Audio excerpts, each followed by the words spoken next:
মাতব্বর সাহেব আমি করলাম 2 দিন আগে বিয়ে, আমার বাবা আমার শাশুড়ি করলো কে?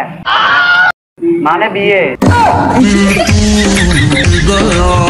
আরে সজীব ভাই কামটা কইলে কি তুমি? শালা তো মুখে আছে তোকে ভাত খাবো চাই। হে মাতব্বর সেও আমারে চাইছে আমু তারে চাইছে, তুমি লজ্জা দিয়ে না।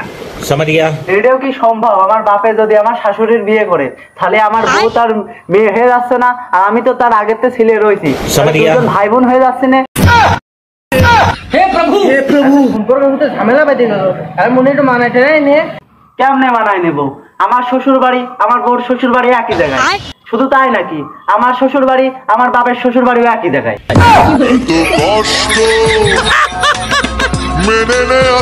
আমার যদি সালবাল হয় আমার বাপের দাদা কবি না নানা কবি, আর আমার বাপের যদি সালবাল হয় আমার দুলো ভাই কবি না মামা কবি। এ তো মহা ঝামেলা পেয়ে গেলাম তাহলে। আগে তো কোনো সালিশি আমার হয়নি। তা না হয় আমি বাদ দিয়ে দিলাম, আমার বাপের আমি আব্বা কব না শ্বশুর কব। এ তো বিরাট সমস্যা হয়ে গেল। তাহলে তো বাপের তো ডেডি ক। আমি না হয় ডেডি করলাম, কিন্তু আমার বউ শ্বশুর কবি না আব্বা কবি।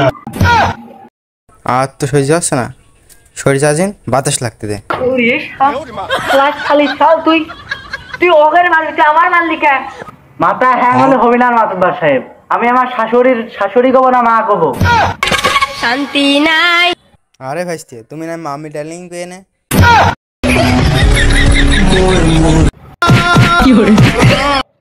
আরে ভাইস্তে মানায় জানাই নে না, আমার তো সংসার আছে, বাড়ি গাড়ি তো আমার জাতি হবি।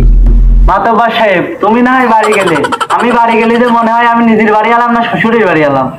বিশ্বাস কর ভাইস্তে এই প্রশ্নের উত্তর আমি দিতে পারলাম না। এ সজীব ভাই তুমি একটা কাম করলে তোমার সেটা চক্কা মারি দেওয়ার দরকার। বাপ বেটার সাহস পাওয়ার জন্য বাপ দাদারে দরকার, আমার আর সহ্য হচ্ছে না ভাই। কি করেছো তোমরা? আমি কিটা মনে হচ্ছে না আমার কিছু। আমি পারি না আর পারি না, আমি কেন মরি না।